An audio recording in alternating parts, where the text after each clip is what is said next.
Hi, I'm Mike Andrzejczyk with Virginia Cooperative Extension. I'm the horticulture agent for the city of Chesapeake, and today I'm going to talk about how much mulch to use and where to use it.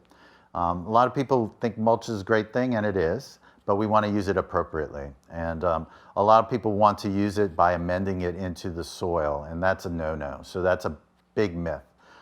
When you mix it into the soil, when you're planting trees and shrubs especially, you create a whole different environment. Think of a bowl. If you dig it out, all the loose stuff is in the bowl, and all the soil you didn't dig is the actual bowl that's holding that loose soil. And when you put the wood chips in there, it changes the soil drainage. So water will enter really easily because it's loose and fluffy, and then it will hit the compacted soil and stop. So you create this bowl holding water, and that can blow over in a storm or cause water to rot the roots on your plant. Also, those wood chips are going to bind all the nutrients in the microbes that are digesting them. So that's going to take nutrients away from your plant.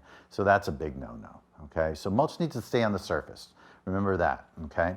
And then when we put it on the surface, it's going to create a layer that will bind that nitrogen, but that's good because that pulls it away from the weed seeds and things like that. So that's a benefit.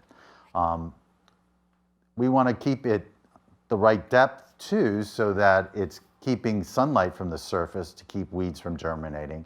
And so the finer the texture of the mulch, the less you need to add. So think of sawdust or pine needles as very fine textured, and maybe 1 inch is all you need to block the sunlight from the soil surface, okay? If you have big pine nuggets or chunks of wood, you might need 3-4 inches, okay? When you start getting those volcanoes, so to speak, 4, 8, 10 inches, or especially around trees and things like that, that's getting a little bit much, and you're preventing water from getting to the soil and oxygen also from getting to the plant roots. So we want to